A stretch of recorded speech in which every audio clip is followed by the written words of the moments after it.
नमस्कार. नमस्कार. तुमच्या कांद्याला तुम्ही केरन टेक्नॉलॉजी वापरली का? हो, तर वापरून काय बदल झाला बरं? वापरून त्या कांद्याची काळुकी वाढलेली, हां. कांद्याची पात वाढलेली, उंची वाढलेली, कांद्याचे फुटवे आहेत. बरं, आता तुम्ही काही ठिकाणी वापरलं नाही, यासाठी बघा रिझल्ट पाहण्यासाठी एका ठिकाणी वापरलं नाही, तिथे काय बदल दिसतोय बरं? ह्या प्लॉटची उंची कमी, ह्या आता प्लॉटला इकडे जर वापरले याला नाही. इकडं केरन टेक्नॉलॉजी वापरलेली नाही तुम्ही ना? नाही, या प्लॉटची उंची कमी आहे फार. प्लॉटची उंची कमी आहे, काळुकी नाही, पिवळेपणा आहे प्लॉट मध्ये ना, म्हणावा असा कांदा नाही, म्हणावं असं नाही, उंची नाही वाढलेली. उंची नाही. पण त्याच ठिकाणी आणि लागवड सोबत आहे का हो? दोन्ही सोबत केलेली, एका सोबत लागवड. सोबत लागवड आहे ना.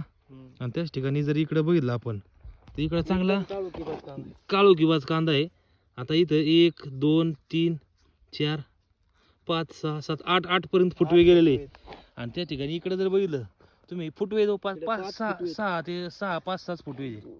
5 फुटवे आणि उंची पण कमी ना. उंची भरपूर आहे. इकडे जिथं वापरलं नाही तिथं उंची कमी आहे, इकडे उंची जास्त आहे. ठीक आहे, मग तुम्ही समाधानी आहात का? हा, पूर्ण समाधान. ठीक आहे, दिलेल्या माहितीबद्दल धन्यवाद.